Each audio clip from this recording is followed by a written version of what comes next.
Before we get to our final throw progression in the rotational shot put, there's another quick topic that we need to cover, and that is the reverse. So you've noticed on my throws thus far, I have been just throwing, turning the hips, and then standing here, right? Like I'm not switching the feet.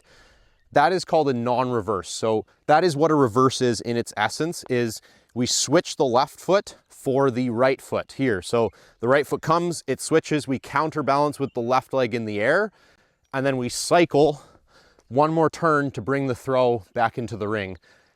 Most throwers will do a reverse off their full throws when they're in competition, and for a good chunk of their training throws as well, because it allows them to apply more force into the implement while staying in the ring, right?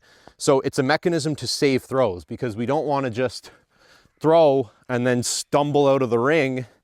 It's an invalid attempt, right? It's not going to count even if it's 25 meters and it's a world record. So the reverse is a great mechanism to teach us to save throws. So I'll do one without the shot here. I'm just going to come, switch the feet, cycle, and then save. So it does take some time to learn. I'll be honest, when I was a young thrower, I learned the rotation. It took me pretty well another full year to learn that reverse part of the throw. So it can really help to break the reverse into a couple of parts. And this is something that you're going to want to practice on its own before you even go into the back of the ring and attempt to do a full reverse throw.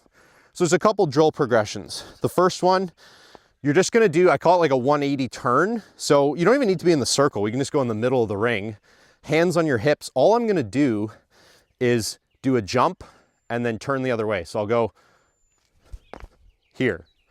All that's doing is it's teaching you to orient your body in the right direction. So when you're learning, do like 3 sets of 20 of these in practice. And then that will start to teach you to orient your body in the right position.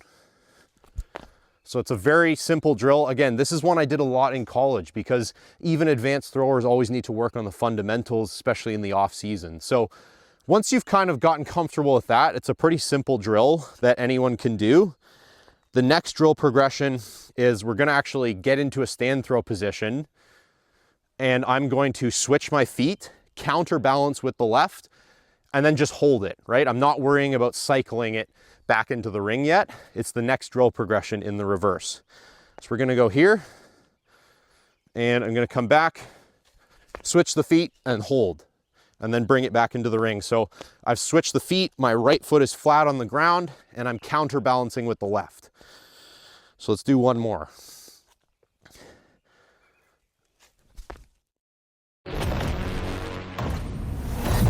With the left. So let's do one more. Good. It's all about balance, right? It's all about getting that foot down and then coming back into the ring. Now, the last progression, remember I mentioned it was a 3-step process. We need to cycle the reverse to bring it back into the ring to make it all fluid. So there's one more movement that we have to do. So when we're counterbalanced, I need to shift this foot, rotate one more time, and then bring it into the ring. So it can help actually to bend this left leg a little bit to kind of bring it back into the ring.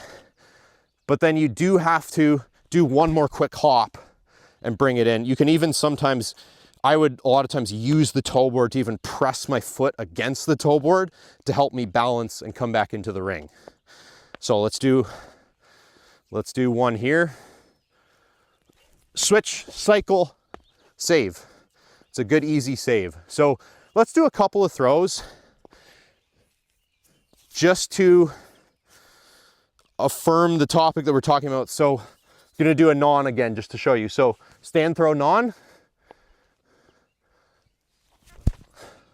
So look, nothing happened with the feet. Now we're gonna do a reverse.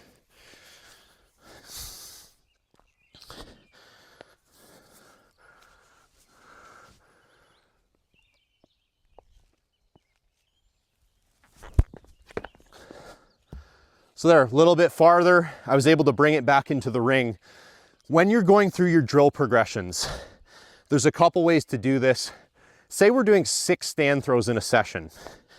You might want to do the first 4 off a non-reverse. But the last two, you might want to start to get into the rhythm of reversing, right?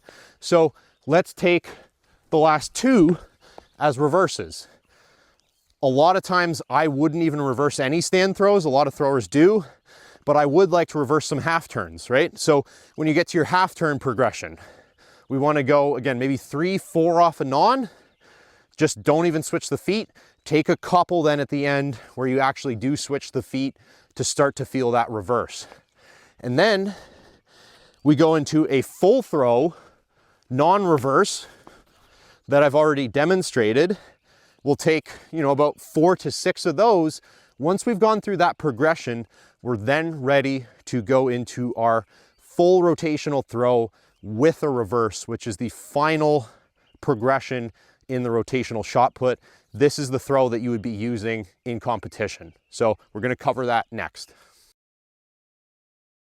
This is going to be the last drill progression for our rotational throw, and it's going to be a full reverse throw. Now, I should say, before you attempt to do these, if you're not comfortable reversing, take the time to go through the drill sets that we taught you in the last video to learn the reverse before you attempt to do it off a full throw, right? Because it's going to be confusing if you don't know that footwork at the end.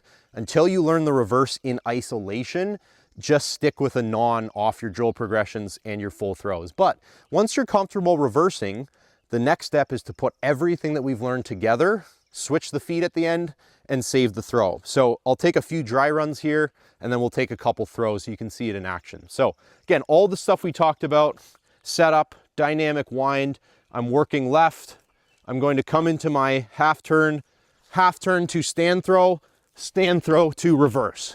Of course, I'm not going to pause when I actually go to throw. We're just slowing it down. Let's take another dry run here with some fluid motion.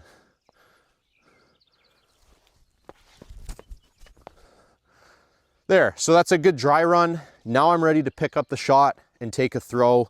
Again, these are the first couple throws of my progression. So I'm really not trying to, again, get a crazy distance on these. I'm just trying to feel fluid. I'm trying to hit good positions. I'm trying to get a decent release off the hand. So let's take a throw here.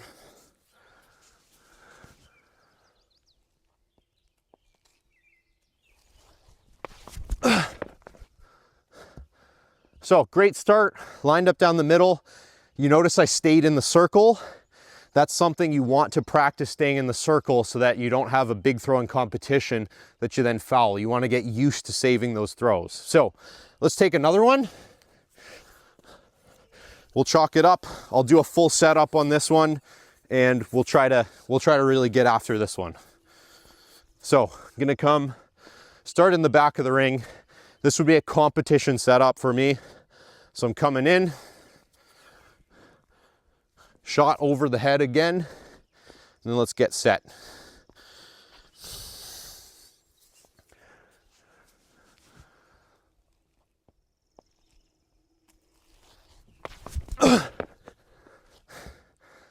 So another good solid throw, a little bit more distance on that one. Let's take one more, and then I'll walk you through a couple drills that I like to do as a part of my full throw progression.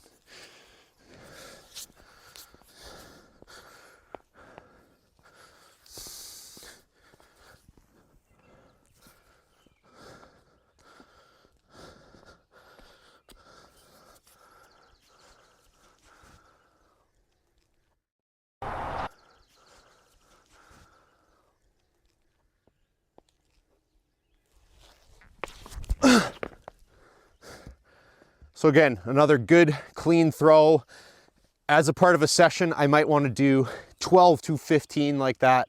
Again, it's going to vary athlete to athlete, but that's a really good start. Now I want to show you a couple drills that you can incorporate as a part of your full throws. So the first one, we're going to talk about the wind, and we're going to talk about the sweep leg. So this one is a 360 drill is what it's called. All I'm going to do is I'm going to come around, wind, do a rotation, and then bring it into the ring. So it's 360 degrees of rotation, right? So I'm gonna come in, wind back, rotate, and get out there. So it's all about balance, and it's all about learning that pivot motion. So this drill is really the last step to kind of take the South African or the walkthrough into a full throw, right? Because it teaches us that move in the back of the ring. So 360s I would do throughout my career. They can be great as a part of a warm-up, or if you're working on something in particular in your entry. Let's do one more. So that's the 360. A big focus on these drills in the full throw is getting nice and wide with this sweep leg, right? And that's what the 360 teaches us. There's another drill that we can use to teach us that as well. So again, we're gonna need a prop. Soup can works great. If you have a traffic cone, you're gonna wanna take the prop, put it outside the circle about there. So, you know, if we're cutting a line, you know, diagonally across the circle, it's maybe 10 to 12 inches outside of the circle there. The reason why I've placed it there is I want to have something visual to kind of force me to really sweep my leg out nice and wide to get it over the can, right? So I'm just gonna go through this off a dry run with no shot. You can do this drill with a shot and actually go and take a throw, but I'll just demonstrate here.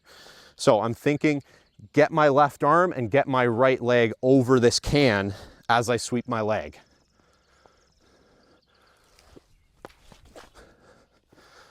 So you saw that having that visual cue, it kind of forces you to really get that sweep leg out wide, which is going to allow us to bring a lot more momentum into the front of the ring, and we're going to be able to throw farther.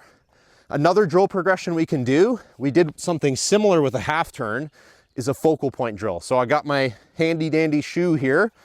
I'm gonna place that on my discus ring about, so what is that? Maybe 6 to 7 feet behind the shot put ring. And I'm going to go through a full throw, stop in the power position, and catch a focal point.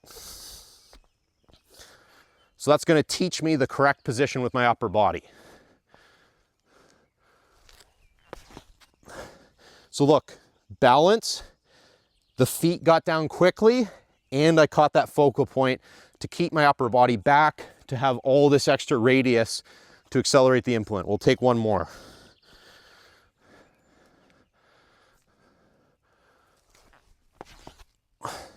So there's another one. Very balanced, and I've caught that focal point. With your full throws, I mentioned it earlier, you don't want to think about too much, right?